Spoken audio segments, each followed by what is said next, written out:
소유하지 않을 변화와 혁신의 DNA를 당에 확실하게 심겼습니다.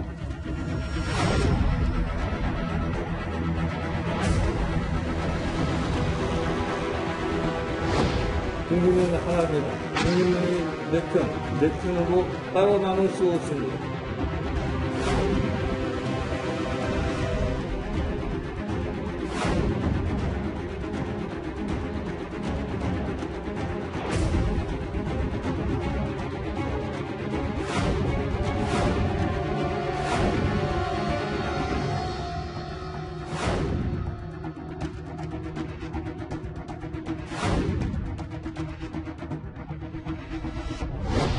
언론에서 자꾸 국민의힘과 안철수의 관계를 자꾸 말씀을 하시는데 구체적으로 답변할 이유가 없다고 생각합니다.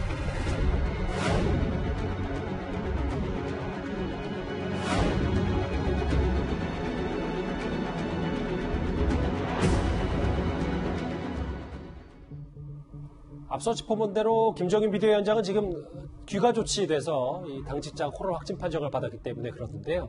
미래통합당에서 국민의힘으로 이름을 바꾼 김종인 비대위원장이 오늘 취임 100일을 맞아서 온라인 기자회견을 열었습니다.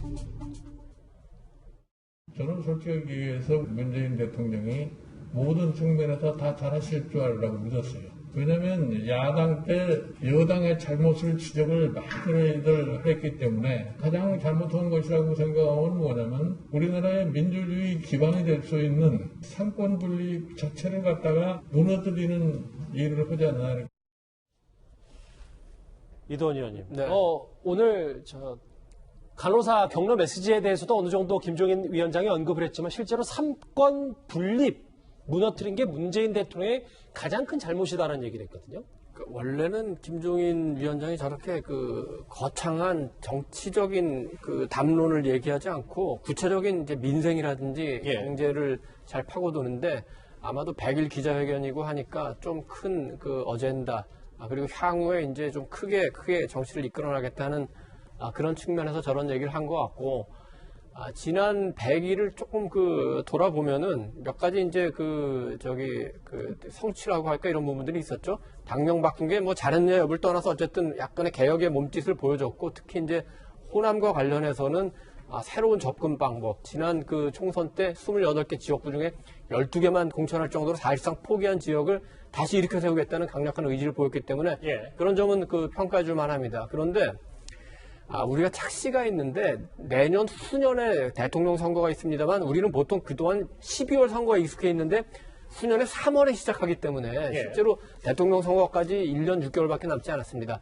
여당은 지금 1위 후보, 2위 후보 엎치락뒤치락 하면서 이미 대선전이 시작이 됐는데 지금 야당에는 김종인 대표밖에 보이지 않는다. 김종인 위원장밖에.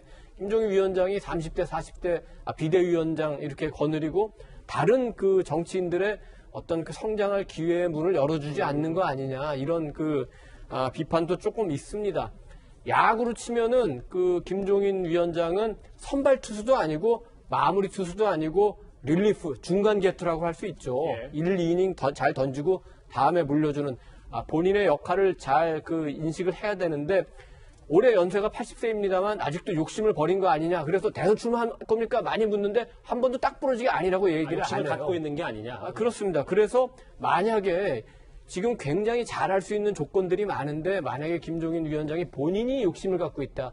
그러면은 사람도 모으기 어렵고 여러 가지 당과 본인도 또 어떻게 더 나아가서는 나라에도 도움이 안 될 수가 있다는 것을 잘 알아야 되고 또 하나는 김종인 위원장이 설사 그런 생각을 했더라도 그거와 관계없이 내가 대선에 나가야 되겠다. 내가 서울시장에 나가야 되겠다는 사람들은 김종인 위원장한테 잘 보일 생각하지 말고 스스로의 어젠다를 던지고 스스로 후보 자리를 쟁취해야 되겠죠. 후배를 좀 키워야 되는 거 아니냐라는 얘기도 좀 잠깐 언급을 해주셨는데 오늘 기자회견에서도 가장 눈에 띄었던 장면은요. 서울시장 후보는 있냐, 대선 주자는 있냐 이런 질문이었습니다.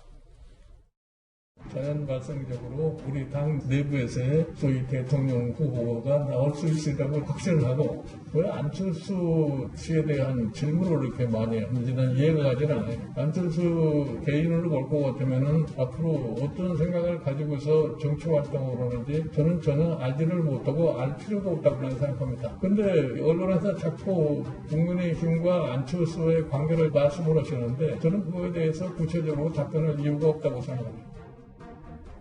김관욱 교수님. 전혀 알지도 못하고 알 필요도 없다고 생각한다. 선을 확실히 걷는데 그 속내를 어떻게 봐야 됩니까? 그래서 계속해서 안철수 대표의 직함을 불러주지 않는 건 굉장히 사실 의도적이다. 저는 그렇게 봅니다. 그러니까 사실은 뭐 우리가 김종인 비대위원장이 지금 당을 새롭게 하고 있잖아요. 당명도 바꾸고 당 강령 뭐 이런 것들을 바꿔서 중도화 전략을 지금 하고 있는데 이것들을 안철수 대표가 온다 그러면 그것이 계속 유지될까? 그리고 또 한 가지 우리가 의구심을 갖는 거는 지금 이 김종인 대표 만들어가는 것들이 소위 국민의 힘이라는 당원들의 어떤 공감대를 얻어서 하는 건지 아니면 본인이 그냥 치고 나가는 건지 이게 사상 누각인지 이거 자체가 국민들이 믿음이 지금 안 가고 있는 부분이 있는 거거든요. 그런데 거기다가 이제 안철수 대표 얘기까지 나오니까 아마 발끈하신 것 같은데 전반적으로 뭐 이 보수 통합에 대한 얘기는 아마 대선의 시기가 가까우면 가까울수록 뭐 더 많아질 거 공산이 크거든요. 그런 차원에서 본다면 언젠가는 안철수 대표와의 만남은 있지 않을까 뭐 이렇게 추측해 봅니다. 알겠습니다.